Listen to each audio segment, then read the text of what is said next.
Welcome to the live stream. It is Saturday. It's July 19th. The market obviously is not open. I thought it'd be a good time to review last week's earnings, how the market traded last week, and prepare for next week. Next week's going to be even bigger when it comes to earnings announcements. We have some big ones coming up, especially Wednesday with Google Alphabet and Tesla announcing on Wednesday. I think that one's going to uh, gather a lot of attention in the afternoon. Now, this past week was interesting that we had earnings come out. Banks announced on Tuesday, some big banks, as well as on Wednesday. And I thought those banks were going to move the market because they tend to set the table. Financial services tells you what the market's doing, what other industries are doing, because they need the financing, they need the transactions, and so forth in order for those businesses to flourish. So banks tend to tell us how's the economy doing. And the market didn't quite like JP Morgan's earnings. They didn't fall in love with, Wells Fargo. Bank of America did okay. The only one that really rallied was Citi. So that was a little bit of a surprise last week. And some other things that happened along the week. TSM had really good earnings, and they reported that the semiconductor companies are ordering a lot of semiconductors. No big surprise. That's expected. And just a couple of other things there. Um, healthcare. Healthcare got really sold off last week. It was really incredible. You got United Healthcare sold off even more. You have Elevance was sold off. You have med device companies being sold off. It was pretty bad for healthcare. How low can healthcare go? I don't think any further down. The only bright spot in healthcare was Johnson and Johnson, which was up 4%. Very nicely done, Johnson and Johnson. They had very good earnings out of J&J. Hopefully, other healthcare companies announce really good earnings, and it drives the market to want to buy some of these healthcare stocks. The healthcare stocks right now, they have really good valuations. They're still growing. They're producing profits, and they are creating more enterprise value. So when I consider those, healthcare stocks, I think they're a very good value, but an investor is probably going to be patient, have to be patient for the market to come back to healthcare. While you have a boom in technology, the way it's been booming, a lot of capital just gets absorbed. You look at the valuation of NVIDIA, $4 trillion. Geez, that's huge. That's bigger than the whole healthcare plans space. It's bigger than more than half of all of healthcare put together. That's just one company. And you look at Microsoft, same thing. So these are humongous valuations that absorb so much capital. So interesting to watch. Now remember, I'm a long-term investor. Looking at value, looking at, hey, it's not necessarily where a stock's been, it's where it's going. If these stocks are going to rebound and have a really good 2-3 year run, I want to be a part of it. So I'm going to keep watching and, dollar cost average into some of these healthcare stocks that I think over time are going to reward investors that see the value and are buying into a company because they produce cash flows, they produce profits, they produce, they are growing, they have good markets, they have sound businesses. So that is an opportunity there. Energy as well, not having a very good week. I thought that Chevron was going to rally yesterday on the news that they won. There was a lawsuit between Chevron and Exxon because Chevron's acquiring Hess, is another energy company, and Hess has the rights to extract oil in a country situated right next to Venezuela. And those rights are really valuable. Well, Chevron won that particular case, one on argument, right? And I thought that was going to cause a rally in Chevron, but it didn't. So energy also went down. Bright spots for the market. Obviously, NVIDIA had a good week. I think a couple of things helped NVIDIA. One of them being the TSM earnings helped NVIDIA. I think the whole space, you're expecting AI is just going to continue to get built out, the data centers. AMD had a terrific week, up 7%. Broadcom had a good week. Palantir had a really nice week, 8%. Tesla had a good week, up 5%. And you had some financial companies do well. You had, I think this is BX, is that BlackRock? No, this might be BlackRock. One of the financial services companies there, up 4%. Coinbase had a terrific week, 8.45%, and they just keep going up because their business just keeps getting more and more fertile marketplaces to sell into. The latest being the whole stablecoin area. Stablecoins are going to potentially disrupt other forms of payments, other forms of how we buy and sell assets, like the concept of a stock. It's a concept that was created 100 years ago. They actually would print certificates that showed that you own that stock, kind of like the way they used to print money. And obviously, we're now in a digital age, but we still kind of use that same paradigm. Well, Coinbase and Robinhood and other companies, they would like to tokenize assets. And then we would buy those assets on the blockchain, and you can buy them 24/7. And Robinhood's already doing that in Europe. So they're way out there, way out and on front. And Coinbase is right there. So Coinbase had a terrific week. I released a video on my channel just talking about Coinbase. It's great to see that company do well. I think when they came out, 5 years ago when they IPO'd, they were kind of a one-trick pony, and it was like, I wonder if they're going to create enough value in the marketplace to make some noise long term. But they certainly have. They're a powerhouse now, so it's be interesting how that goes.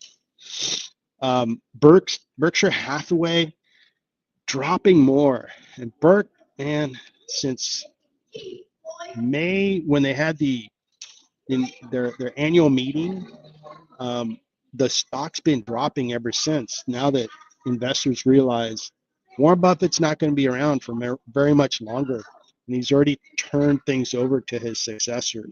So that was interesting. All right, so it looks like we've got some people on the stream. Rotel and Cheese, good to see you. It's been a little while. I'm having a nice weekend. Just had a nice breakfast with my son, and just starting my Saturday. Planning on going to see the movies. We're going to go see Eddington. I don't know if anybody's seen that movie, but that should be a good one. It has Joaquin Phoenix, and it has a couple of other good actors, and it's not one of those kind of retread kind of sequel movies, which I kind of get tired of. So that'll be fun. The market is too frothy. Few limited opportunities. Not the usual names. I agree.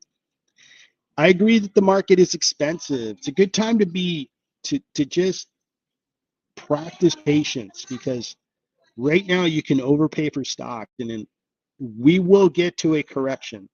And when you get to that correction, if you bought in a little too much, a little too fast, you kind of you wish you had that capital back so you can buy at a discount, right? So the trick to long-term investing, the way that I do it, right? Because you can invest many different ways, is you want to follow great businesses. In this case here, Netflix, right? It's a good business, and it's coming along. Then the market decides, you know what? This is the market, right? The genius of the market sometimes decides, it's actually not a good business. It's a bad business. Let's discount it by 73%. 0.49%. Well, geez, man, get me some of those shares, which I did buy. And from there, I mean, this stock just flourished, right? So this is not easily found in today's market. Needless to say, it's hard to find this situation.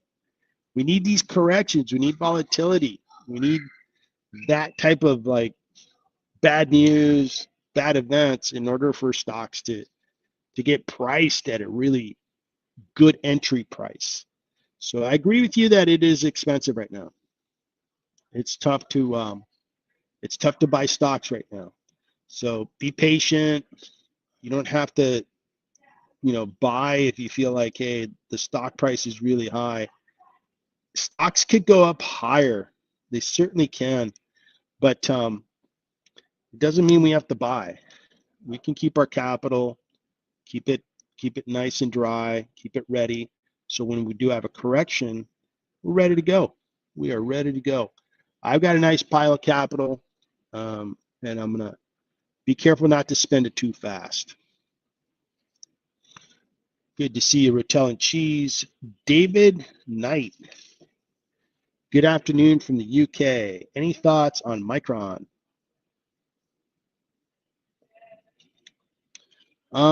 Yeah, just overall thoughts is Micron doesn't have the same margins as NVIDIA, which I don't like. And they are priced, they've had a lot of volatility if you look at the stock chart. So good luck with that. If you want me to look at it, $5 super chat, I'll take a look at Micron. We'll look at it full analysis. We'll look at the fundamentals. We'll do a free cash flow analysis and see what the stock is worth if I create a free cash flow forecast and then discount that forecast to today's value. Look at earnings per share, see what it's worth based on earnings per share. All that, $5. Or if you become a member, a paid member of the channel, those come for pretty much free on the live stream. So think about that. If it's something you'd like to do, I'd be happy to do it.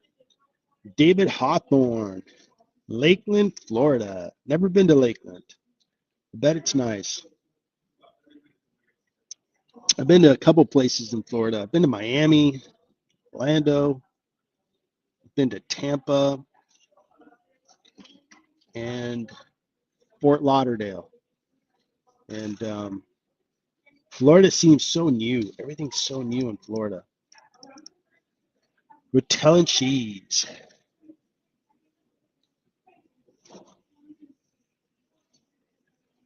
Yeah, and you make a good point. It reminds you of the Gartner quadrant. Yeah, it should, because that's kind of like one of the examples that I use, but kind of took it my way. I'm glad that you find it useful. Thanks for tuning in. Amandio Marquez, Real Brokerage, Sonara MedTech, and Evolution Gaming Group are good buys in my opinion. Interesting. Yeah, it may be. I've never heard of either. The one thing I would say about gaming is I made one really good investment in gaming, and I've made a couple that weren't good. The one that I made that was good was Activision.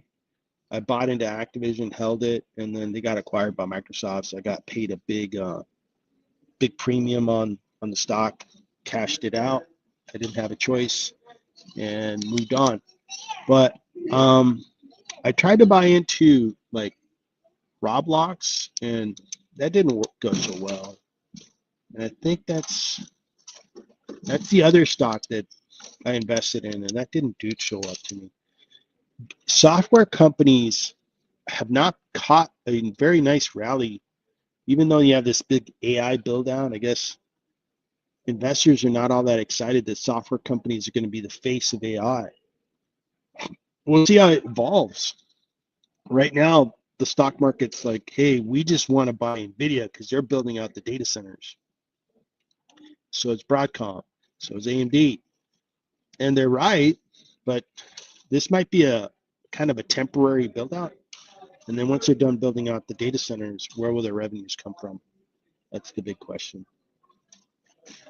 Looks like Sage Michael Wright. Thoughts on Molina? So Molina's going to announce in 4 days. So in general, healthcare plans, this is where they live, it's been tough. Healthcare plans down 9% just in 1 week. So man, I hope they catch a nice rally because it could help the space. Molina focuses, I think, on the government assistance payment plans like Medi-Cal and the type of healthcare for people that have less money, if I recall correctly. Just a reminder, you're putting up nice tickers. I appreciate it. Just to keep it, to set the right expectations. I'll do a full analysis on anything that a paid member has, and you put a ticker out there just because they support the channel. But if you'd like me to see like Molina Healthcare, $5 super chat, I'll dig into it. We'll dig into the free cash flows. We'll dig into the earnings per share. We'll value the company based on free cash flows. We'll value the company based on earnings per share and see what the company is worth if you just look at their cash flows and profits. Also look at the balance sheet and compare it to its current stock price. The earnings next week, hopefully they announce good earnings and they catch a rally because the space it could use a couple positive days. It's just been depleted so badly. It's been incredible. All right, so let's take a look at the earnings schedule, the calendar, and see if we can find a couple stocks that are interesting to check out. So just to kind of rewind a little bit, on Tuesday we had JP Morgan. I think the stock that probably did best is Citigroup. They really caught a nice rally on that day. On the same day, JP Morgan sold off. Wells Fargo sold off a lot. And other financial services companies sold off. On Wednesday, J&J had really good earnings, and they caught a nice rally. Bank of America sold off. They announced, and the banks had okay news, like, hey, we are growing, but it wasn't stupendous news. And ASML sold off, and then the following day, TSM caught a rally. Like their earnings were good, but ASML's were bad, according to the market. But I looked at ASML's earnings, and they look pretty good. We'll take a closer look at that one. And I think that'll be good. We'll get Progressive if we have time. And then Thursday, TSM announced they had a really good day. Netflix announced they had great earnings, and it sold off. So what gives? What gives? That's what, if the stock's way overpriced, it is going to get sold off. It's eventually there'll be a reason why it needs to sell off, and that is the app. Okay, so I think that's good. We'll go with 3M just to kind of have some stuff to work on. All right, so let's take a look here. Got some new comments, and I'll get into those companies I just opened up.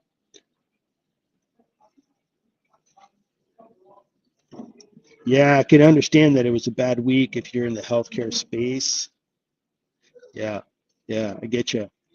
It was a brutal week for healthcare.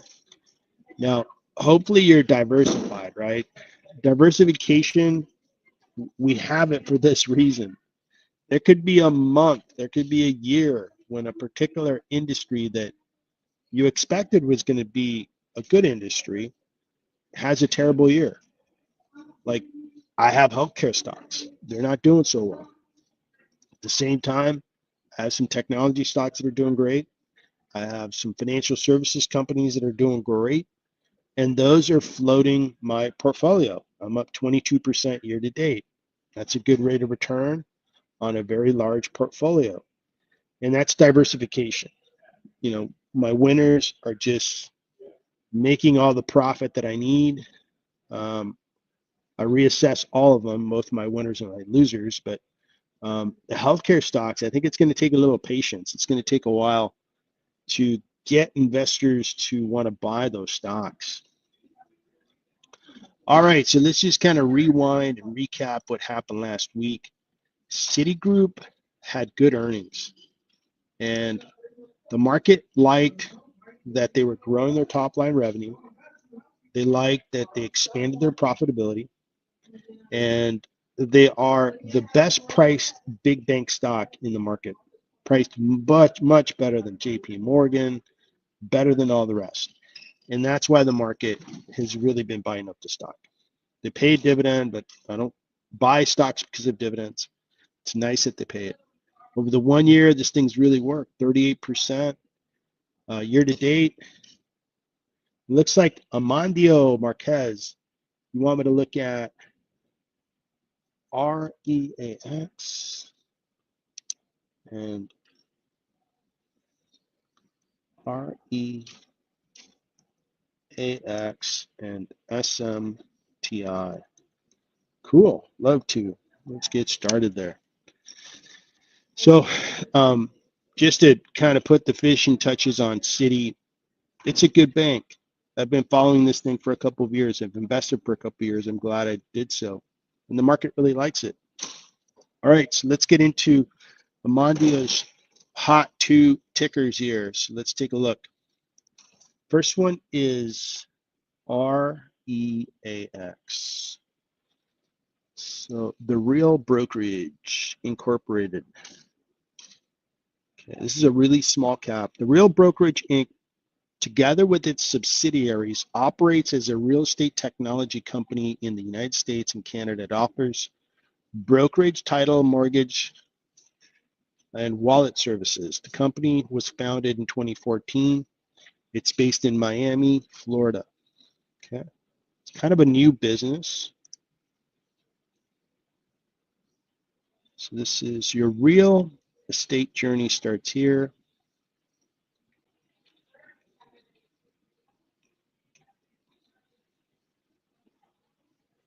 Okay.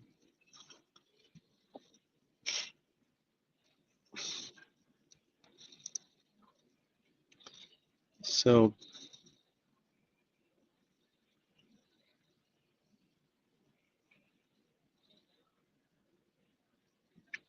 find an agent, buy a home, sell your home.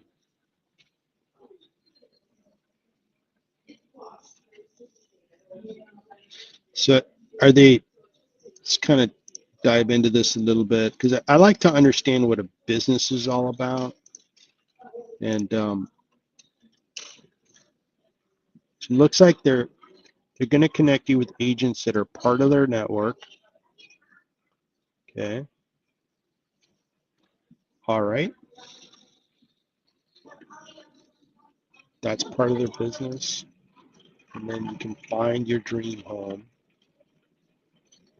All right. So are these guys working off the MLS?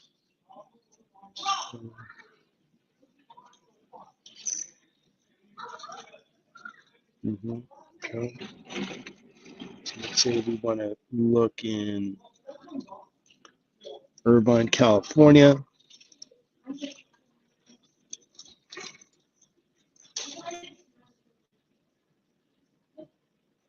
Okay.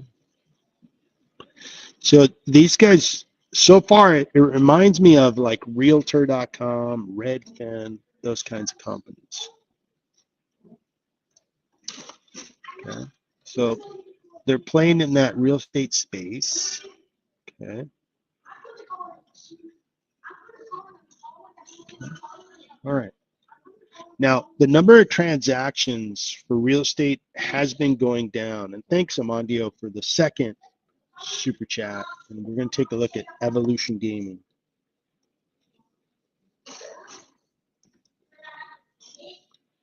Cool. Okay, so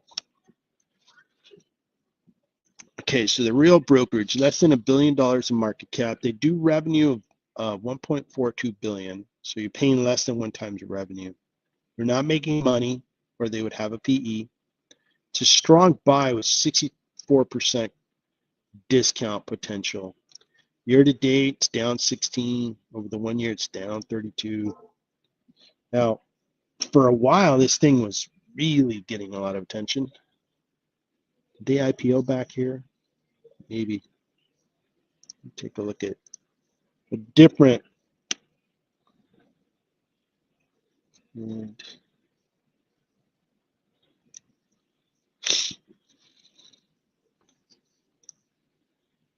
yeah, they IPO'd back here in 2020. It was a good IPO year because real estate started to really crank up.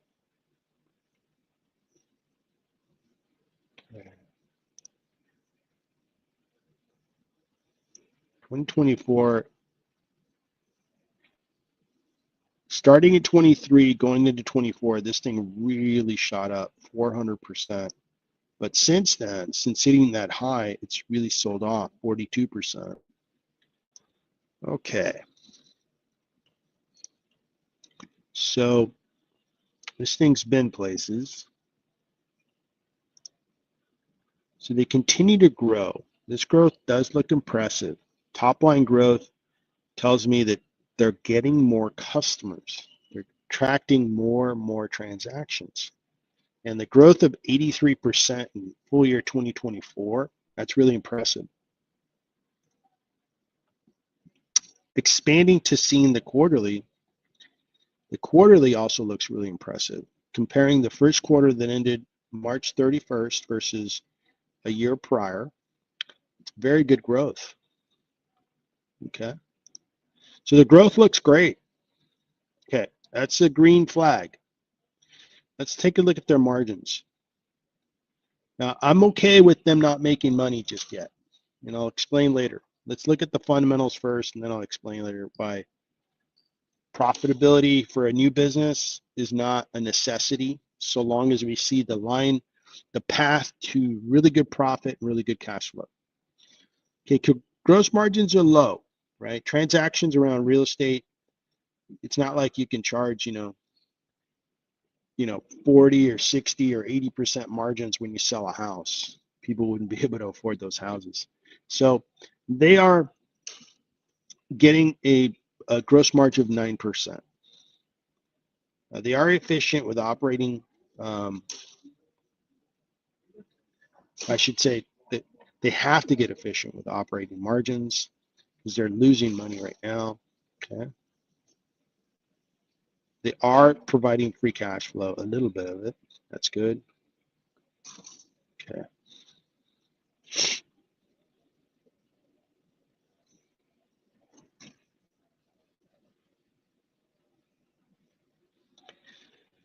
Okay, so the margins, the growth is really, really good, really exciting.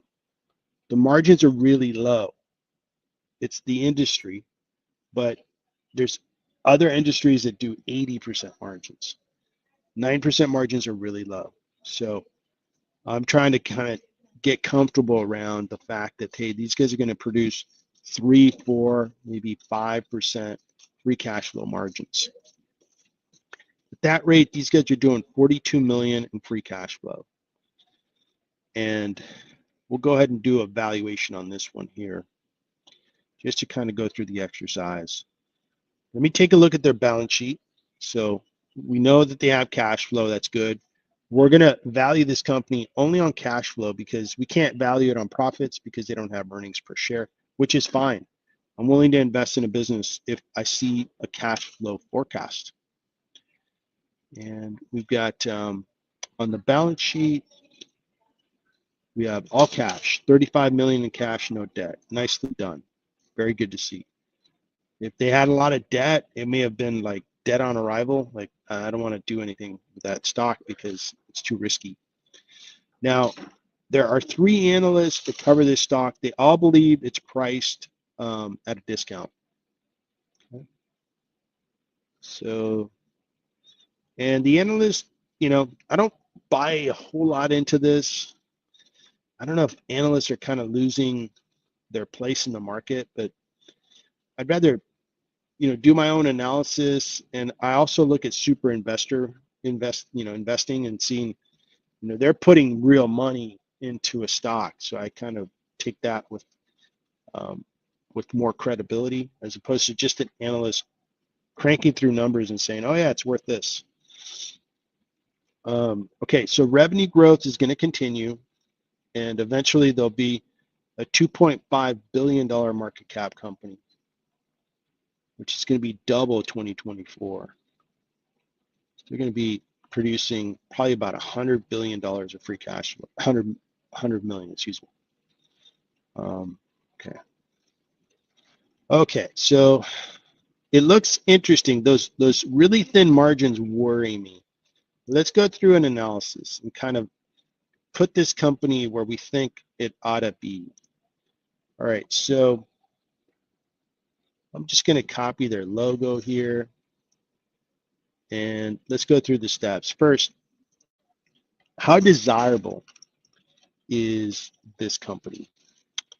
And I'm going to park this logo down here, and actually I can just keep it up here. All right. So competition, they're doing a nice job growing, but there's plenty of competition in real estate. They're doing a nice job growing, so I'm going to say, okay, I give them a B. Network power, B. And then balance sheet's okay. Okay. Revenue is growing really well. Profitability is a C because 9%. There's no way I can be excited about that. And then free cash flow is okay. Okay. Now this is not a straight A student. This is, their moat. I could even say that, man, there's so much competition in this field.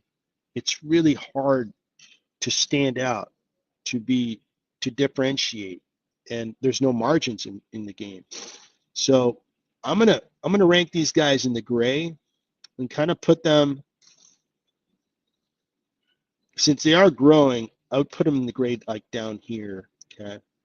Now, if they were not growing and they were just flat, like revenue was just flat, I'd probably move them a little bit into the red.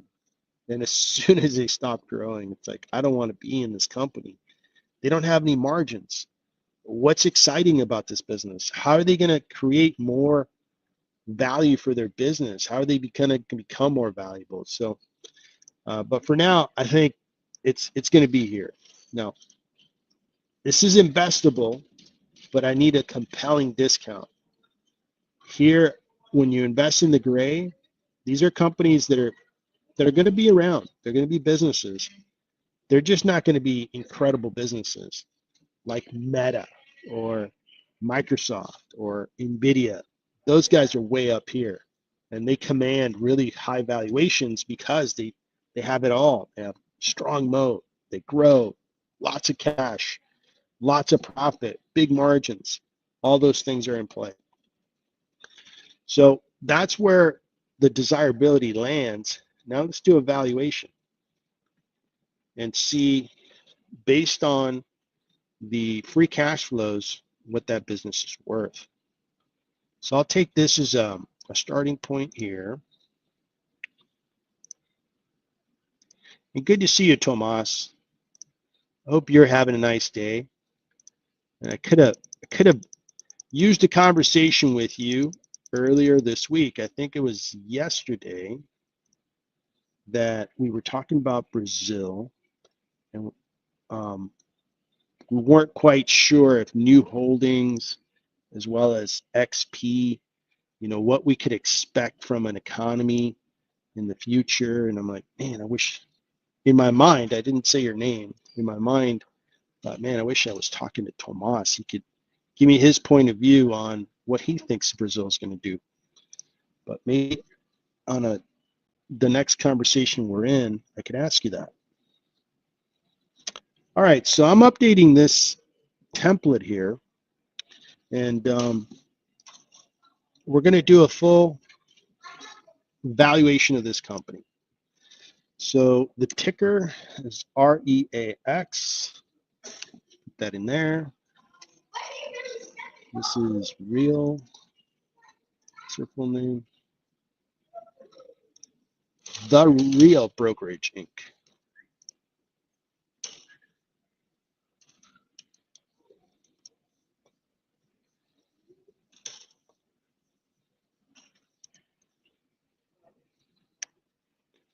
Okay, so they're a smaller firm. They're a little risky in my mind. So I'm going with 9. And the discount rate affects, you could view it as your rate of return, or it could be, um, you can align it with where interest rates are, right? Right now, we have an interest rate environment where um, they're not the lowest they've been in the last 10 years. That was probably, probably like 2020. And they're not as high as they've been at some points. But 9%, I think, is adequate. These guys have a good balance sheet, but they're a smaller business. I would use like Meta would get an 8%, or Google Alphabet. A company that's small and outside the country would get like an 11. So as the risk goes up, the discount rate goes up because I want a higher rate of return from a higher risk. All right, so it was $42 million in the trailing 12 months of free cash flow. Now they're growing really nice. They're growing at like 80%. And I think it was in 2 years, I was expecting they were going to be around 100 million. So I'd like this number to get to 100 million by changing this growth rate. So I'm going to go with 25%. Let's go with 40%. And let's go with 50%. And I think we're going to end up with like 54%. Okay, good. So 54%. Now, does that sound rational? Well, they're growing at 80%, so that's rational, right? Free cash flow could grow by those rates, especially as they get the scale of their business to a certain size. Then they can be more efficient in creating profit and cash. So that's good. All right. So now I'm feeling good about the forecast, right? The trailing 12 months is 42, and really this is a looking forward, you know, forecast. And since they are growing, I'm going to go trailing 12 months times plus growth, excuse me, plus growth. All right, so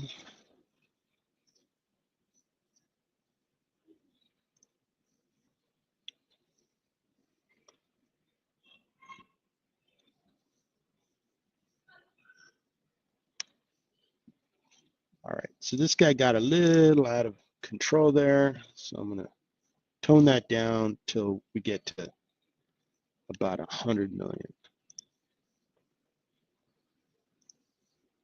All right, that's good. And then long-term growth, we're going to go 4%. Okay, so based on this free cash flow forecast, that one is a little high, so let's go 20, 28.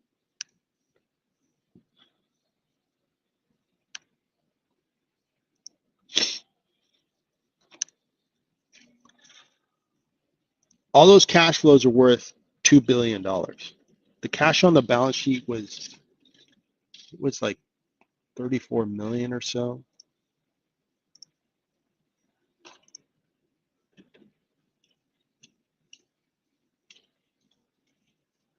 $35.26 million. So 35.26 million. No debt. Very good. I like companies with no debt. Shows discipline. And then we don't have the share count correct. So let's get the share count corrected. So I used a copy of another company. So the share count, shares outstanding, 206.2 million. So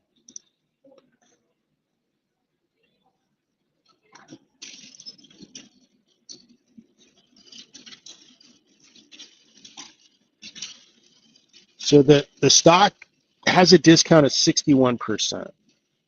Now these guys are 0 earnings per share, so this one's going to be 0. I'm not going to look at this part because this is enough. Okay. So we're dealing with a business that's growing. It's growing really well. Okay. And The my expectations are going to continue to grow. Something is making them competitively better than the alternatives are out there today. That's pretty good growth.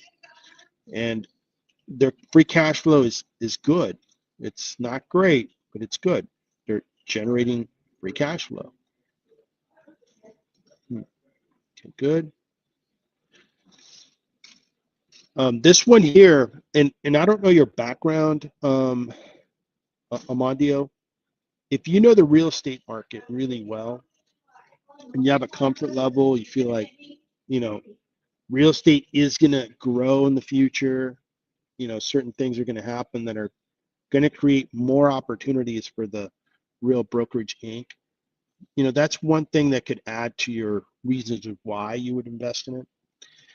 For me, it's the piece that I'm having trouble accepting is these low margins. Okay. If you understand these are low margins, man, not very good. Now, if they get big enough, they're going to overcome those low margins. It's not going to be an issue, especially if you're buying the stock at a discount. It's certainly been sold off. What doesn't make sense is this company has been flourishing. If you look at their top line revenue, it's the industry they're in, and they are really doing well. You don't grow by 80% by doing something very poorly. And at the same time, the stock's selling off. So it's like, okay, somebody's wrong. It's like the company's doing well. They're doing everything they're supposed to be doing. They're growing, and the stock's trading down. It's like, okay. Well, at a certain point, this thing's going to go up. I would think if the company keeps executing, keeps growing, this stock is going to go up, I would expect. So this one here, that's where the valuation lands is based on free cash flows. This thing is discounted.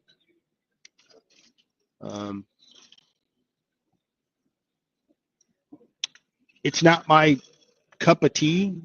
I own real estate outright and I rent it out to people. Would I want to be a owner in a brokerage? I don't know. I don't think so. The brokerage businesses that I'd rather be a part of are like Robinhood, Coinbase, and they make gobs of money. Like Robinhood makes so much profit. It's ridiculous. But if this is a company where you think you have information advantage, it prices really well. Okay?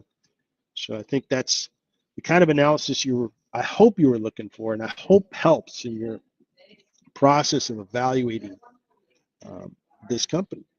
Thanks for asking. Thanks for the sponsorship through this super chat. And let's take a look at SMTI. That's going to be our next one. SMTI. So Sanara MedTech Incorporated. Okay, over the 1 year down. So healthcare has just been getting destroyed, man. Some of these businesses are really good. Okay, let's take a look. So Sanara MedTech, a medical technology company.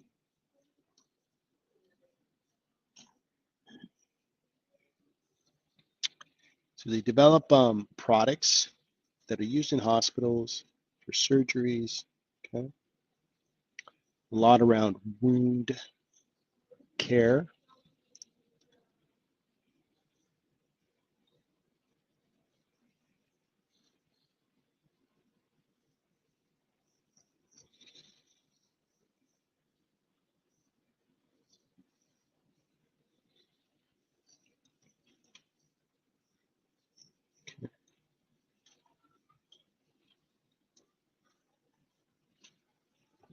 So these are medical devices, medical materials, okay, medical supplies. That makes sense. 141 employees, 1982 is when they were founded. They're still small. Interesting. Why haven't they been acquired by J&J or somebody that's bigger? Not making money. Okay. So they're discounted by 88%. All right. So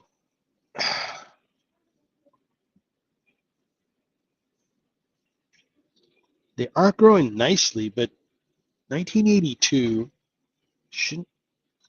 I find it surprising that they're still this small after that many years. 82 to now, is that 43 years? Okay. And they're 91 million in revenue. Okay. See, the cost of revenue is really low. Gross profit's really high. Okay. So what is causing them to continue to grow? Okay. So they don't free cash flow. They do not provide free cash flow. Why is that? Look at the gross margins here. Those are ridiculously high gross margins. Why aren't you then driving cash flow? That doesn't make any sense. All right, let's keep going.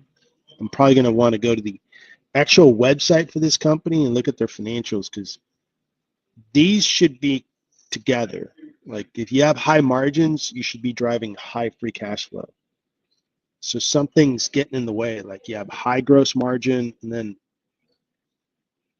I mean, I can't imagine they have a lot of research and development. This is wound care. It's not like it's something new. We've had this type of treatment for a long time. All right, so even though they have high gross margins, they're losing money. Again, that doesn't make any sense. So we're seeing top line growth. That looks good.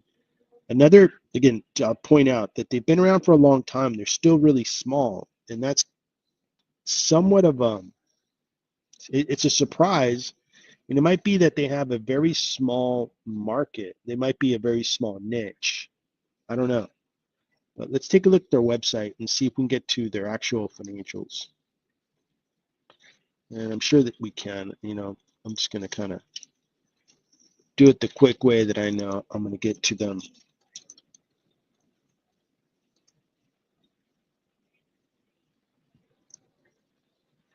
Okay, so Synera Investor Relations, very good. So they're going to report their earnings for the second quarter on August 13th.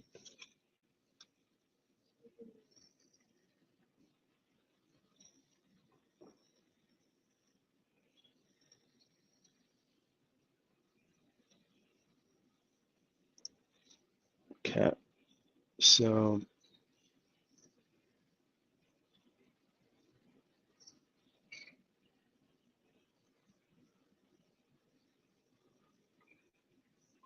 these guys are in Fort Worth, Texas. Okay. So revenue has been increasing.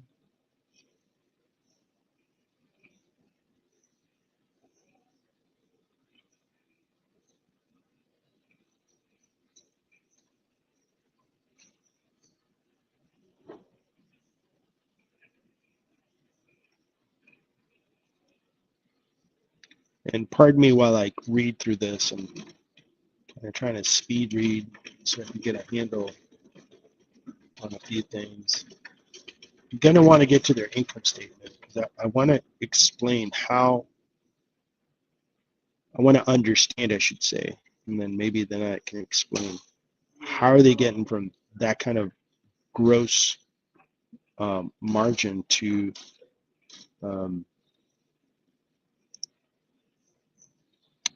that low of profitability, to the point of losing money, and then cash flow. So,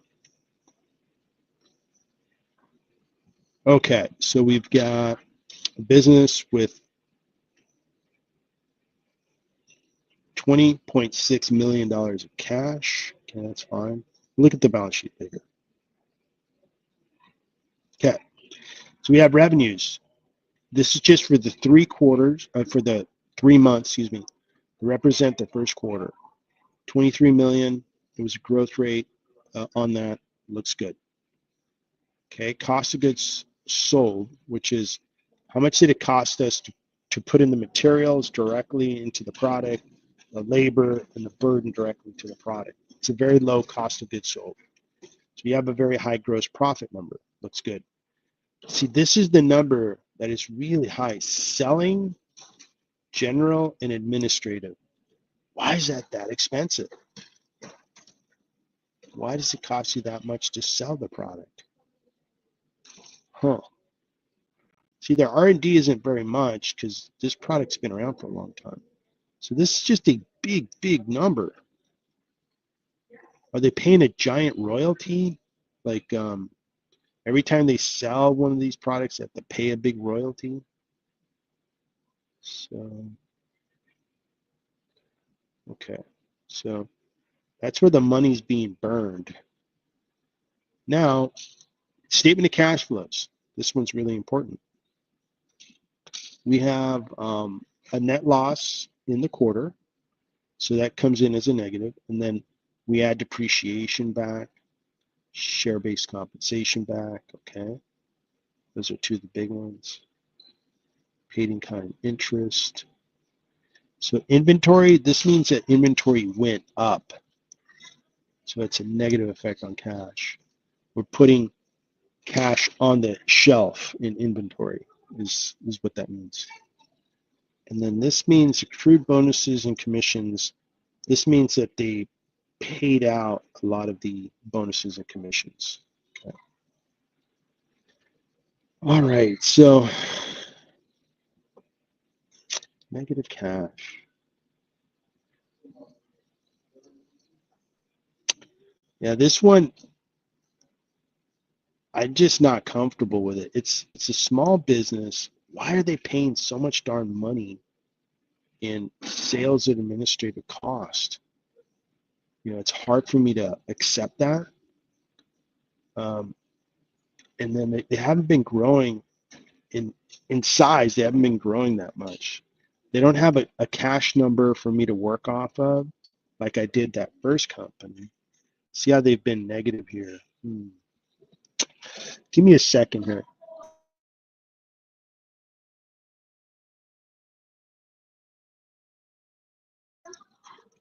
All right, so this one here is I can't conclude a value because there's no free cash to work with. They haven't had it for 6 years of data that I have in front of me. Okay, so I can't value the company on free cash flow. I can't value them on profits. They don't have profits. They've been losing money for 6 years. Okay, what's going on? And then they have this big, giant expense line on their income statement that where they have to pay commissions and administrative costs and so forth. So that's just not going to work for me. I would say that this is just too many question marks in the business. They've been around for a long time. Just to take a look at their balance sheet real quick. So they have some debt, 24 million. They don't have any profit, so they don't have EBITDA. So paying off that debt is going to be hard if you don't make money. So this one, for me, would be a pass.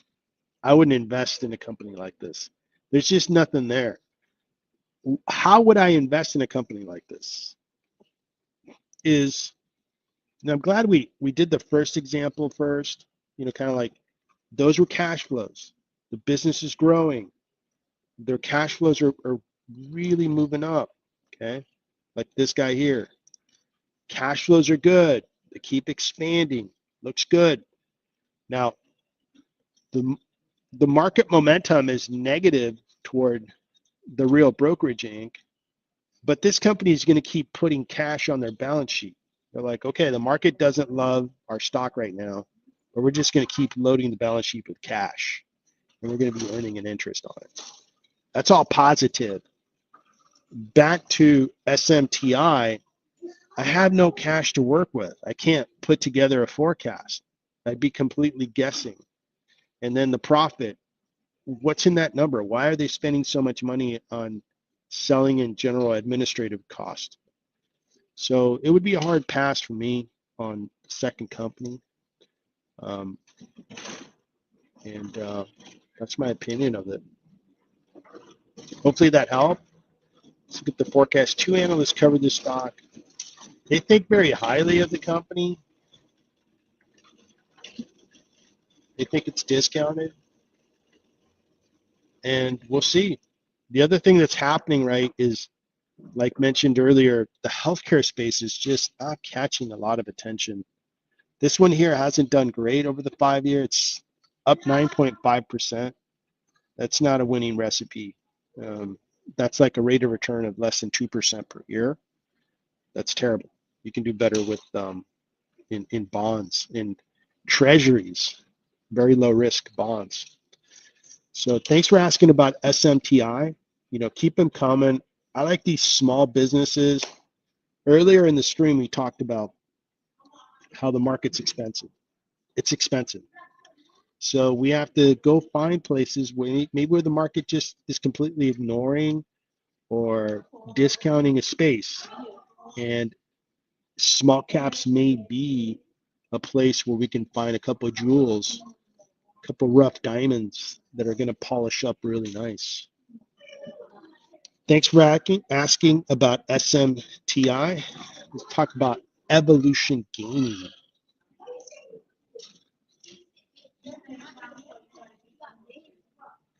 Evolution Gaming. Let's see here. Evolution.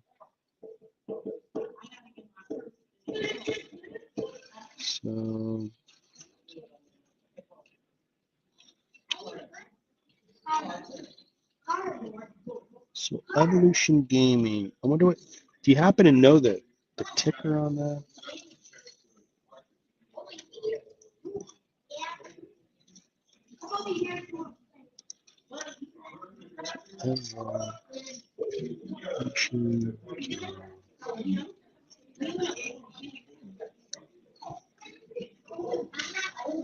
So here we go.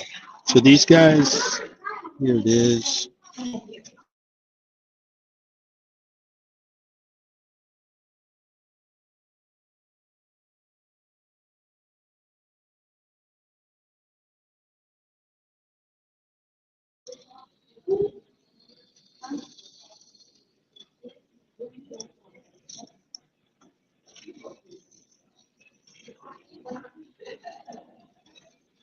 Okay, so Evolution develops, produces, markets, licenses online casino systems to gaming operators in Europe, Asia, North America, Latin America, and internationally.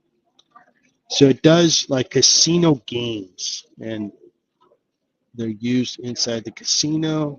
Okay, they've been around since 2006. Okay. The 1 year doesn't look all that great. 5 year doesn't either. Had a really nice run back here, and then it's really pretty much had a terrible 4 years. This is a $17.66 billion market cap company. Revenue, $2.64 billion.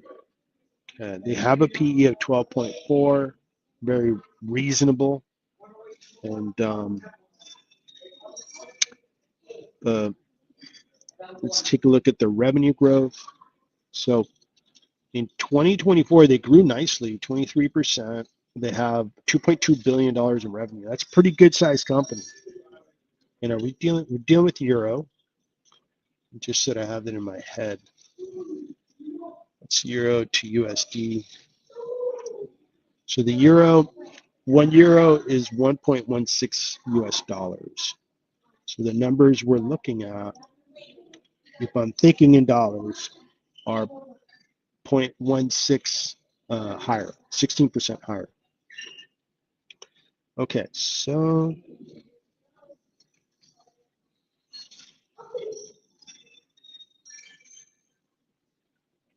gross profit. Oh, these guys might be completely a royalty play. Okay. So, yeah. See how the gross profit is exactly the revenue. There's no cost of goods sold. That means that they're probably a royalty business. They develop these games, and then if casinos want to use them, that's fine, but they're going to have to pay them a royalty, and that's what they're collecting on this line. Okay, so selling it and administrative, okay, that's there.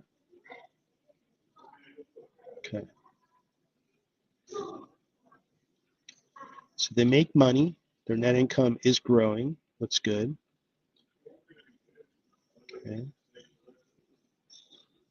We have cash flow.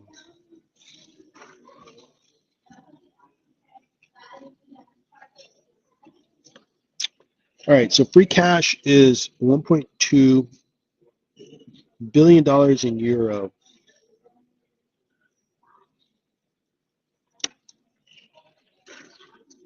They're growing at 16%. It's really nice growth. And looking at, let's take a look at their website real quick. Let me get it, kind of my head around their business here. So they're a Swedish company.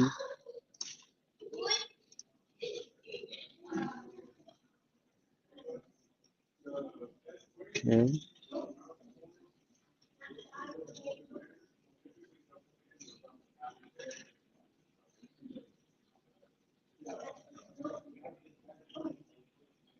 So the little monopoly guy, he gets interjected, right, into casinos. Cool. So here's their brands: Evolution, Red Tiger.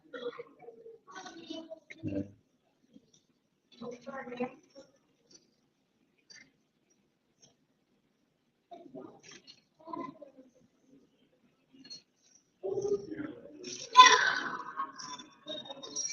All right.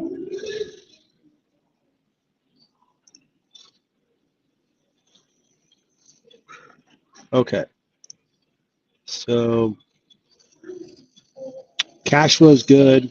They're growing their business. They're basically charging royalties on the games that are being played in casinos if those casinos decide to play them. They license the game. Guess they've created the game, and then if a casino wants to use it, then they have to pay them a royalty. That is pretty smart, kind of keeping their hands clean, like they don't have to go run a casino and do all those things that take a lot of effort, cost, risk, and so forth. All right, let's take a peek at I think their balance sheet, and then we'll go into a full valuation of this one, because this one is going to have everything that I need. Plenty of cash. Again, we're dealing with euros.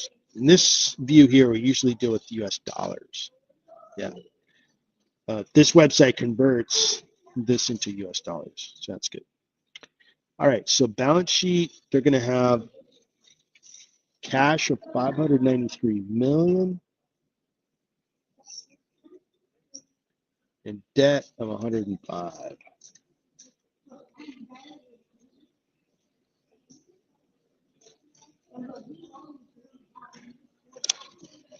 All right, and while I'm here, one of the cheat codes on my cash flow is it just converted that cash flow for me. So cash flow is 1.42 billion in US dollars. Okay, looks good. All right, so let's get into a model here. Now, this one is going to enable me to do both a free cash flow and an earnings per share valuation. Again, if I only had cash flow, I'm good, because cash flow is really the principal way of valuing companies. The late, great Charlie Munger, he didn't use earnings per share. He felt that earnings per share is subject to too much company management manipulation. He didn't like it. But I'm not as hardcore as Charlie Munger. I like seeing the earnings per share numbers, because it shows me, are they making money, right? And I get value out of it, but I only take 1/3 of the weight from this valuation. All right, so let's take a look at this symbol that we're looking for is EVBTY.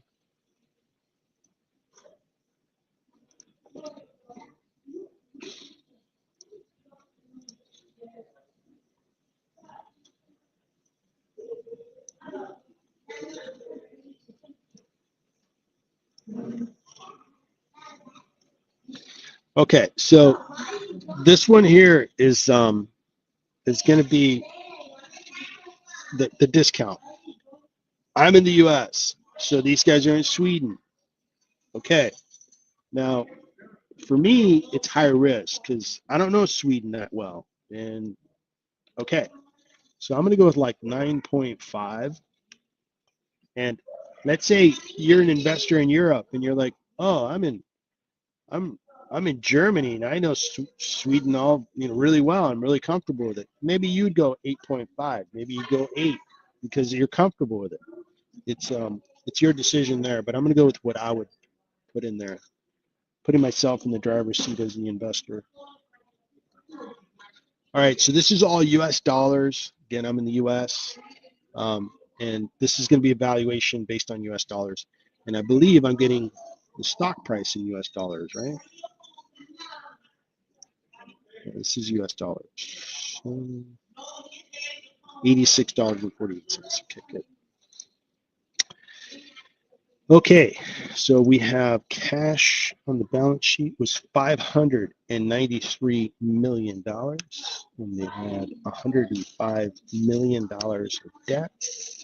The market cap, I don't think that's correct. So let's update the share count. Share count is not available. Huh. Okay, so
okay, so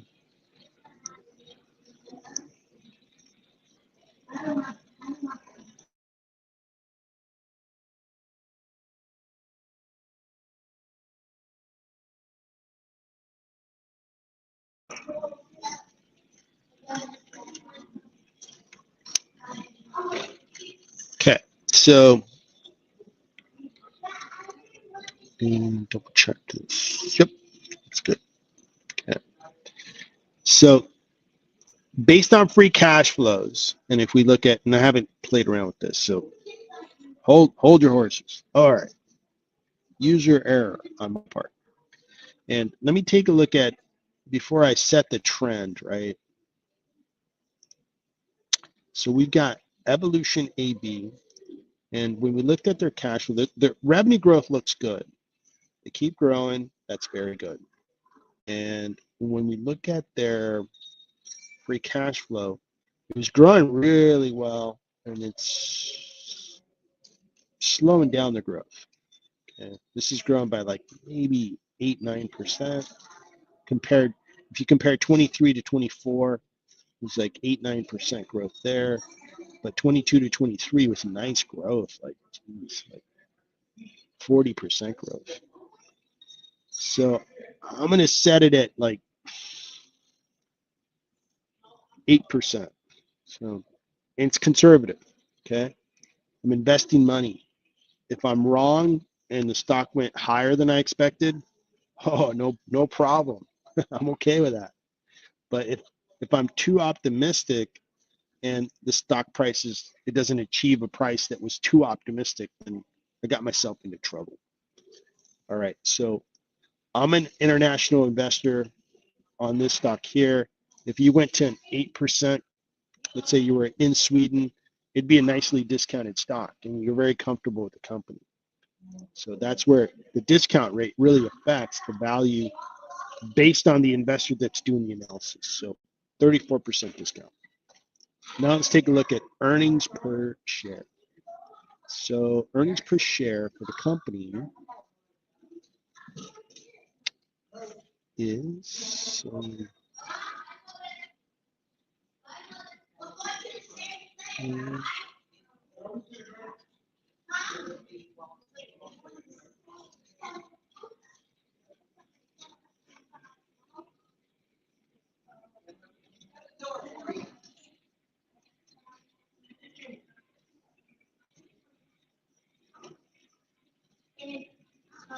586, and it's growing really nice. So you went from $5 up to close to $6. That's a really nice growth rate. It's like 20%, close to 20%.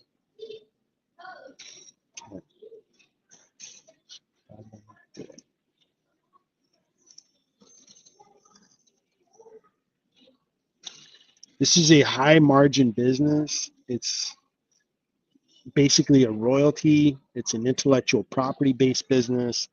I mean, the first business we looked at was a real estate business, 9% margins. Now this business, 100% gross margins. It's like way on the other side of that. So I'm going to go with a PE of 18 and then a growth rate of 15. So this is a discounted stock. You look at it two different ways. Earnings per share, say 30% discount. Free cash flow, say 34% discount. And I would say this is kind of a conservative look at it because I am outside of Sweden, so I used a higher discount rate. I am holding, growth. I'm going to kick it up a little bit. Making sure that the growth is attainable, but Evolution Gaming is discounted. Now, one thing that I've noticed about gaming companies, and I was going to go into like Roblox and stuff, but it's not the same business. This is more gambling like games. So let's see here, go back to these guys. Let's see. Nope.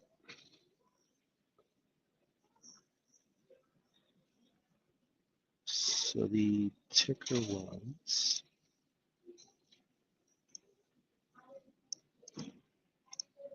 I want to see how the market's been trading this stock. Okay, so here's Evolution. And you see when they came out, they were red hot, man. Jeez, this thing went from $63 a share up to $200 a share. Jeez. But since then, it just hasn't done anything for investors.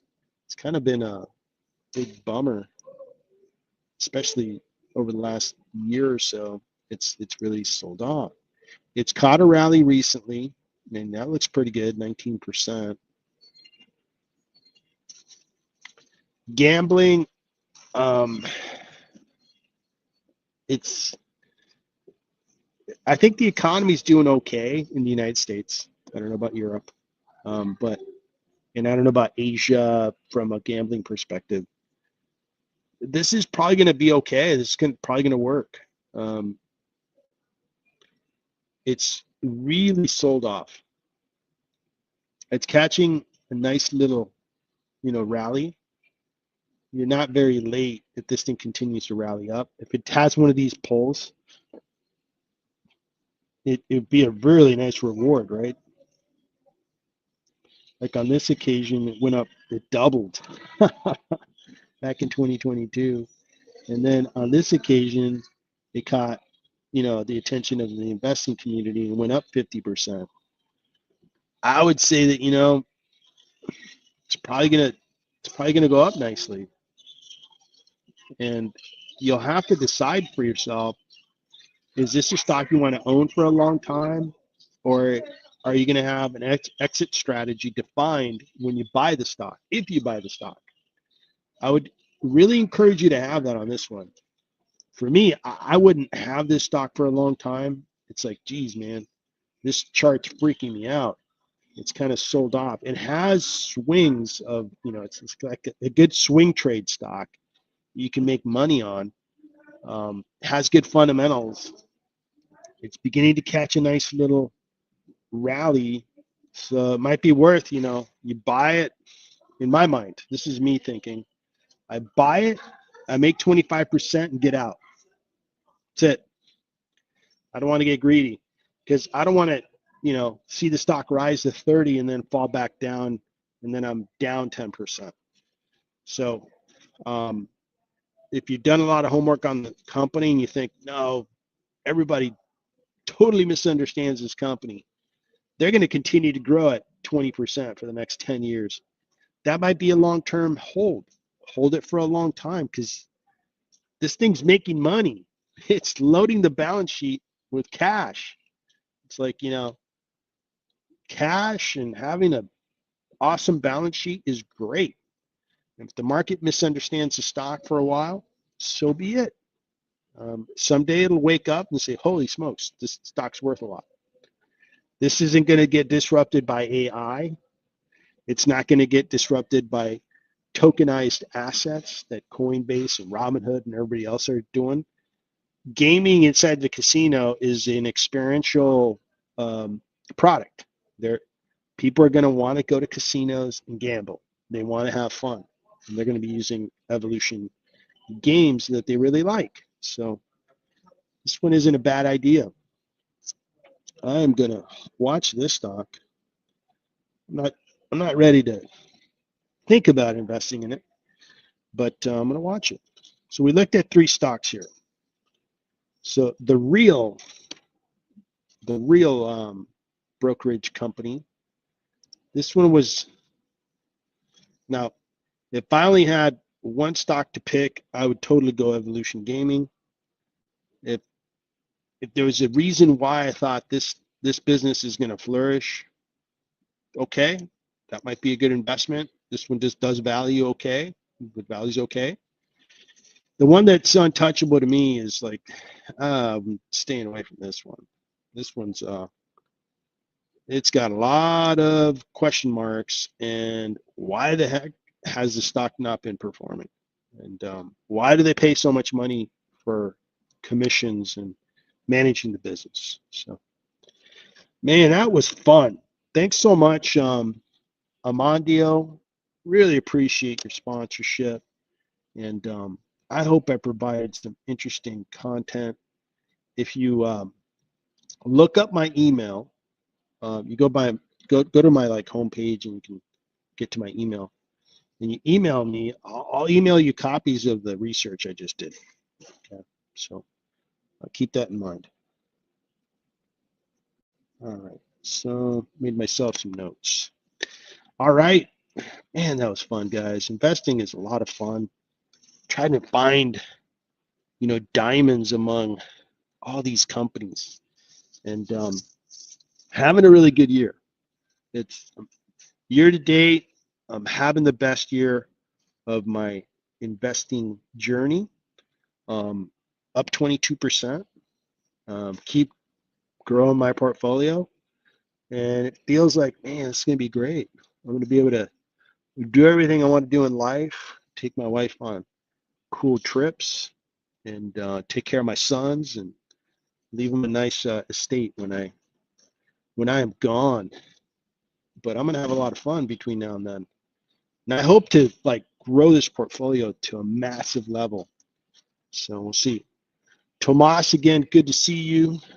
Josh Blinzer, I'm glad you enjoy the content. I really appreciate your comment. Eric M. Johnson, thanks, man. I appreciate the comment. So, Tomas, New Holdings is making more and more people use the banking system. Its growth potential is huge. Okay. All right. So is Apple a sell long term? Thinking to sell it, buy Google instead. Man, it's, you know, 2 years ago, it was like Apple was like royalty. Like, oh man, Apple. How could you ever say anything bad about Apple? Now it's like 8 out of 10 people that talk stocks are like, oh man, Apple is it's dead money. So let's take a look at it because I think I'm going to give you the quick answer. Let me clean up my screen here.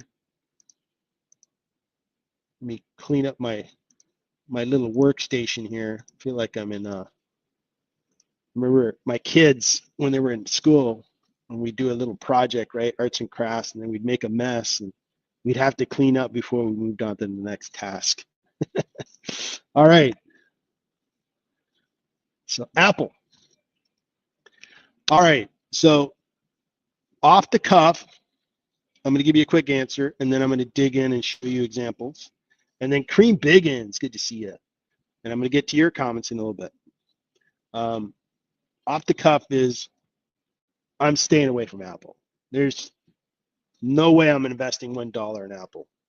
If I had money in Apple, I would have sold it. It's just not. It's there's more possibilities of the stock continuing to go down than the stock moving up. Now, what would cause the stock to move up? Well, it is historically been a very popular stock among, I would say, the general investing community and retail investors that, you know, in life, and investing is in the same category.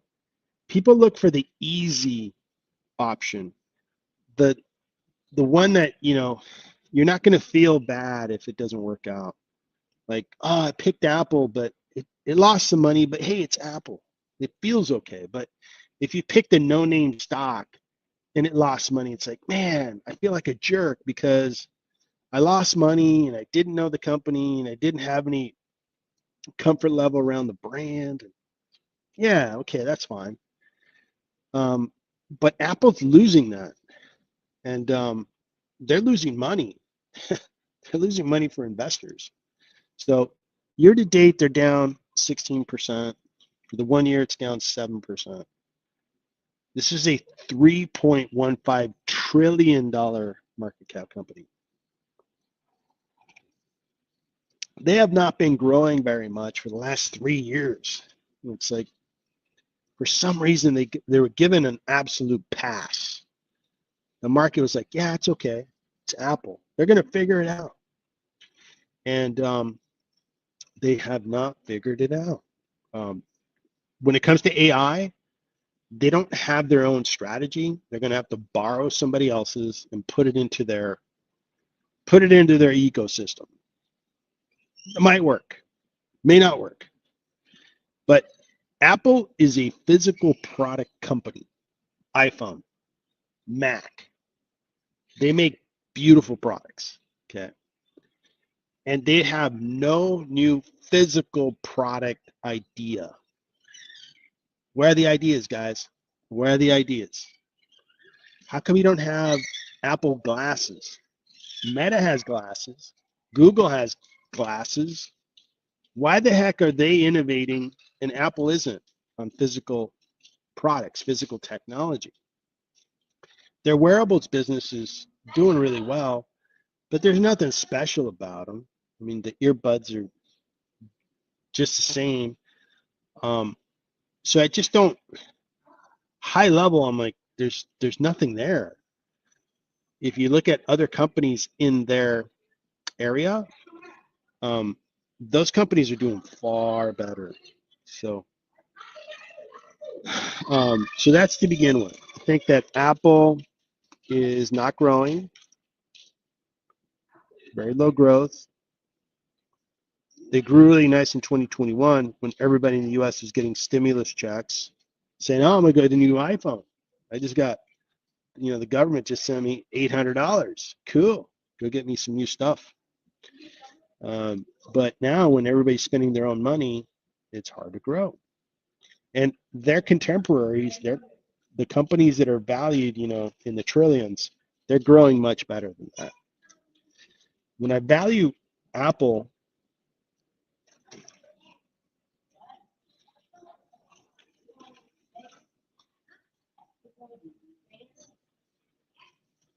I think they're priced 24% too high. And that's not a severe premium to be paying, but I just think it's dead money. It's like you I invest in technology stocks that I think own a big part of the future. They own ideas that are going to shape the future. And Apple just doesn't have that right now. I think the phone business is good. It was great 15 years ago when Apple was disrupting. They disrupted BlackBerry and took their market share away. Genius.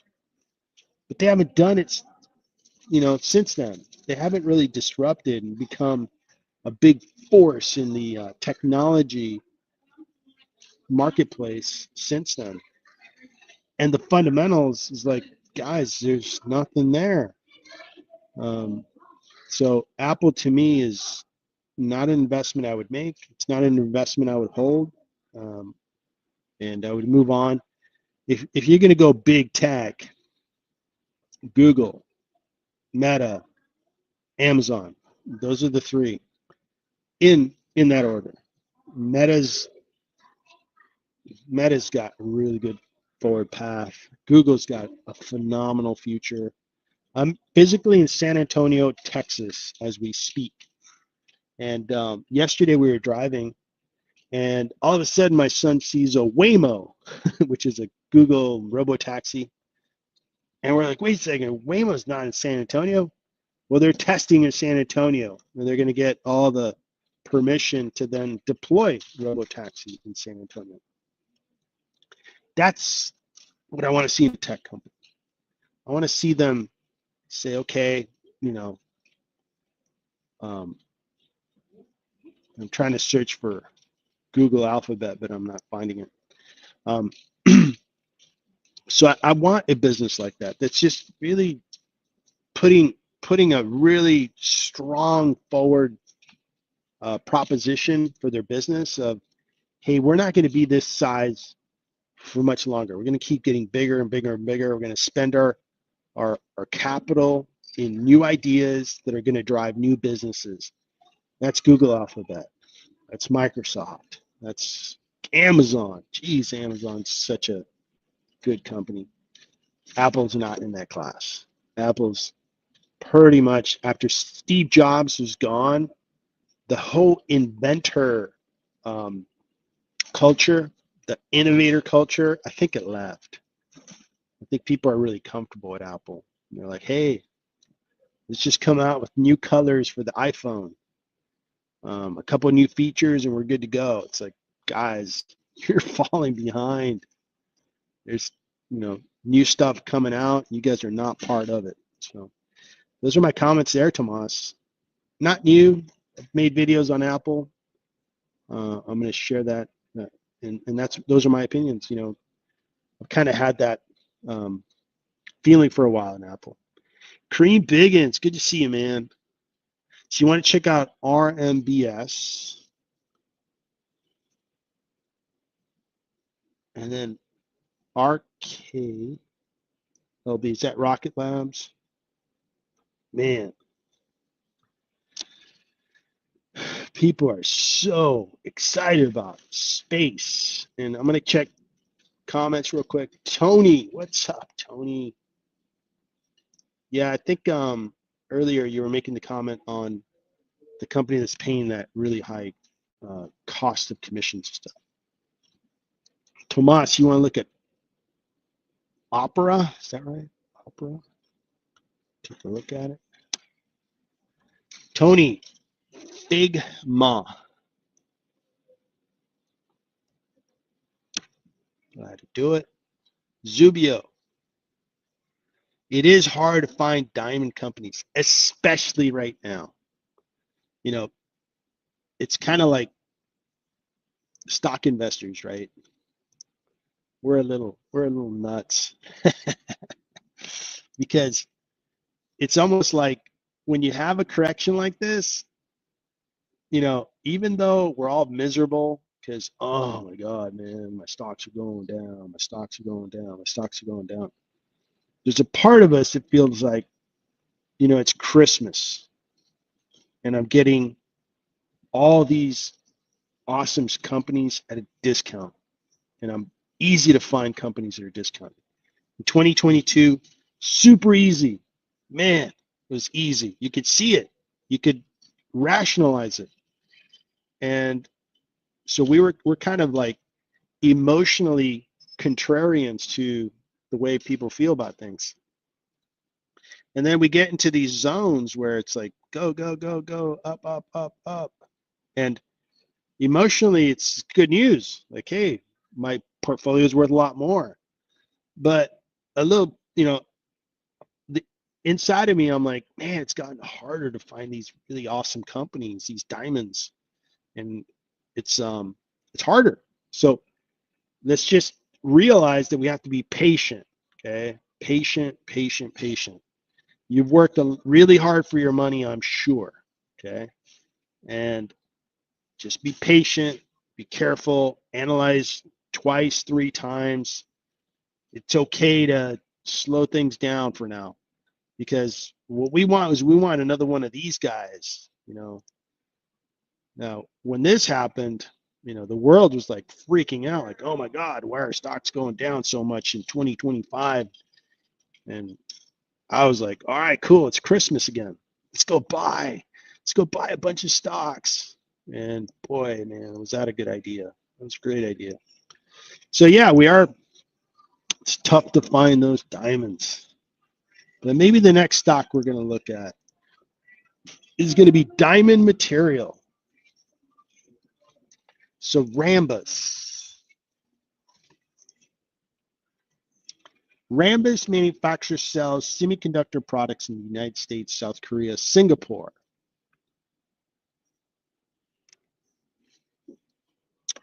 Okay, semiconductor. They've been around since 97. All right.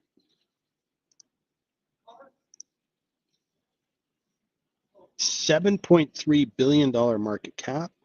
Revenue is $605 million. PE is 35. Strong buy, discounted by 14%. Year to date up 29.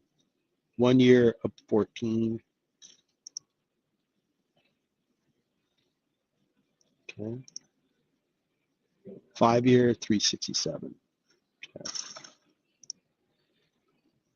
So data center performance. Well, they said the right word, data center. Their chips are going into the data center. So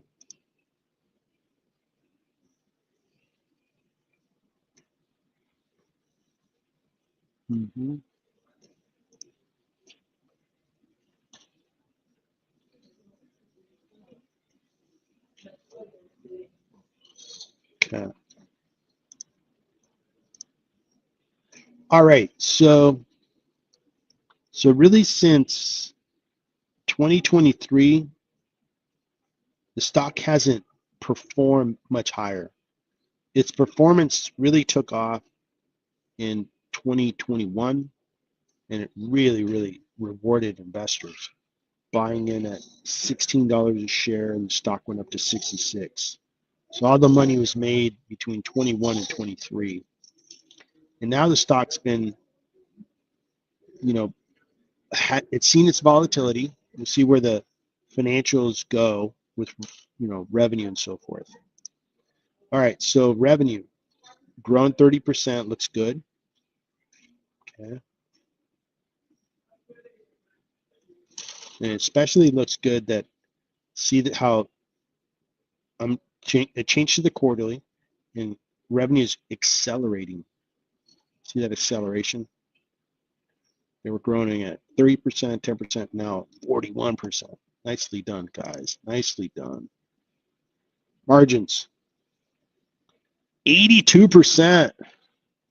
Applause sign, please. Applause. All right. Free cash flow, 233. Growing nicely.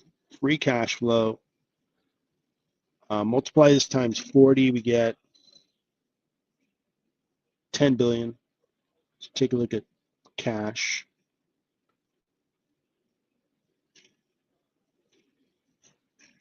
So they have $233 million of free cash excess. So this stock is discounted. And the important thing on this one, again, this is a good stock. It's a good stock to look at. You're seeing that it catches these rallies, and then it's sold off this past March, April. But this is a good stock to consider. And I'm coming up on I need to get going in about 8 minutes. But this is a good stock, and I'm going to review it later. Probably create a video on it.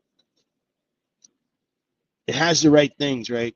Semiconductors are super hot right now. These guys are making money.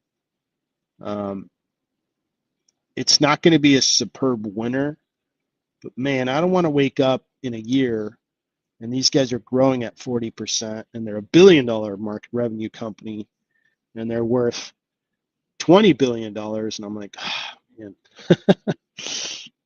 I remember analyzing the company in July. So this is a good company, good one. And Rocket Labs. Oh, man, everybody loves. Oh, typed in the wrong ticker. So Rocket Labs is an awesome story.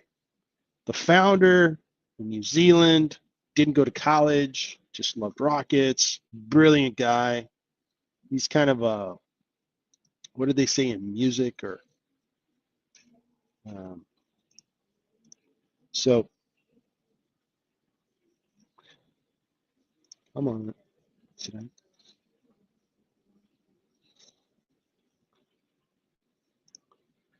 So the stock this year, people are really excited about space. This thing's just taken off, 784. I love space. I'm a fan. But when I look at financials, I'm like, all right, I could be a fan, but I don't want to be an investor. And the reason for it is they're growing really nice. Sounds good. Cost of revenue, 338. So it leaves very little profit. And when we get down here, it's like, okay, well, this is a really tough business. It's not like, hey, launching rockets is easy. So you got to hire people and so forth. So they lose money. They burn cash. So gross margins are 27. We just looked at a company in Evolution Gaming that had 100% margins. They're not launching rockets, but these guys are, and they're super popular. So investors love the idea of being a space investor, right? But man, I can't even put a valuation on these guys. They're just burning cash and they don't make any money. And investors might say to themselves, but someday they will. Okay, show me that forecast. When will they create free cash and how much? In 5 years, in 10 years? That's not my investing recipe for success. And I'm a big fan of Rocket Labs. I'm a big fan of SpaceX. I was in Houston 3-4 weeks ago, went to the Space Center, looked at that big Saturn rocket. It's phenomenal to think that massive machine made it into, launched a spaceship into space. That was technology that's 55, 60 years old, but I'm a big fan. But I've worked too hard for my money, man. I will go to the movies and watch Star Wars, and I will invest in stocks that have lots of free cash, are growing, lots of profits, and Rocket Labs is not that company. So Rocket Labs is somebody else's investment. It's just really done great. But we'll see. We'll see what happens. So I think this is the one you want to look at. Opera Limited. Opera Limited. So Opera Limited, together with its subs, provides mobile, PC, web browsers, and related product services in Norway and internationally.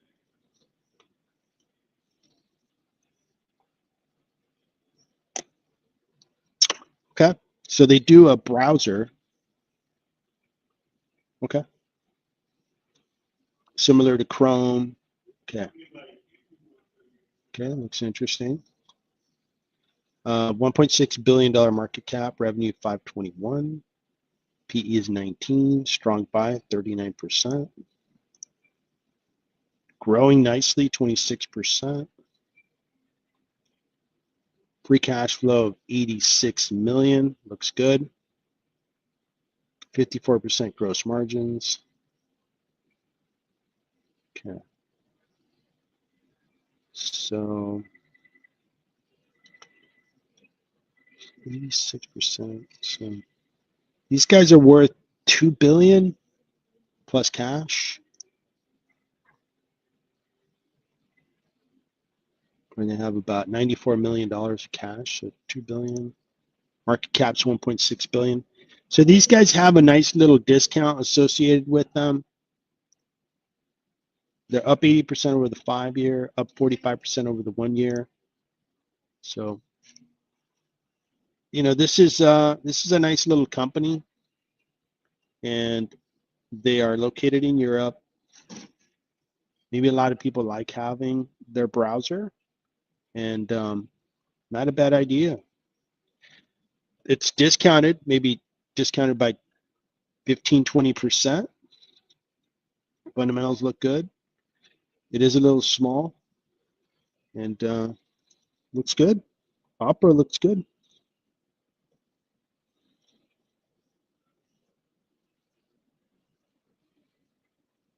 I'd never heard of it, but maybe they're popular in Europe. And then the last one to end the show is going to be Figma. So Figma.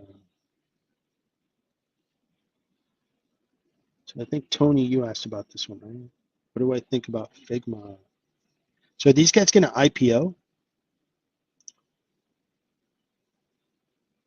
So I've never heard of Figma.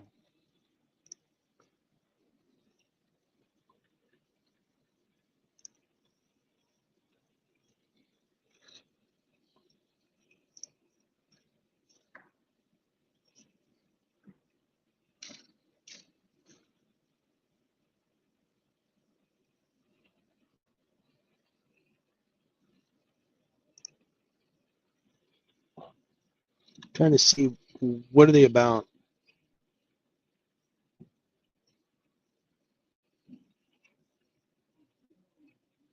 Come on.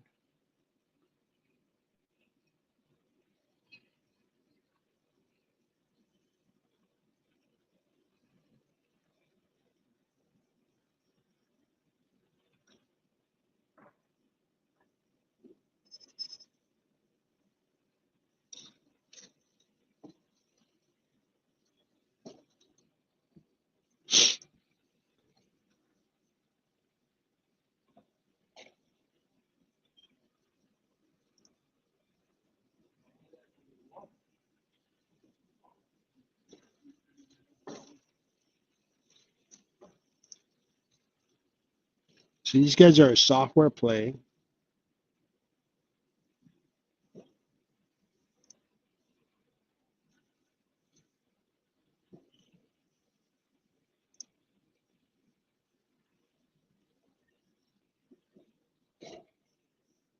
Okay. Well, IPOs, you know, are risky, and even the best IPOs, best companies, they lost a lot of money. These guys look like they have an idea, but I don't know that it's revolutionary.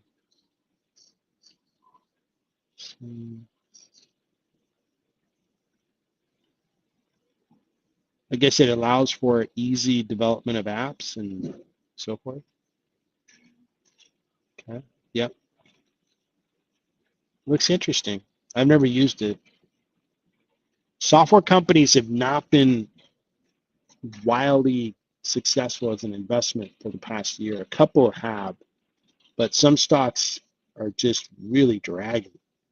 And I would kind of say that is one thing that I would call out. So thanks for asking, Tony. Let's see how the IPO goes, but I stay away from IPOs. So, Michael Anthony, good to see you, man. Yeah, I'm still in Pfizer. We'll see how they announce. All right, guys, I'm going to need to end the show, head into the movies. Hopefully, you guys enjoy your weekend. Thanks for tuning in. We had a lot of people on. Thanks again for the support, everybody, and I really appreciate it. I hope today's session was interesting to you. And I look forward to getting on another live stream. And for all the members on, we have a member call tomorrow morning. I look forward to that, and look forward to talking to you at that time. And good luck with all your investments, everyone. Take care.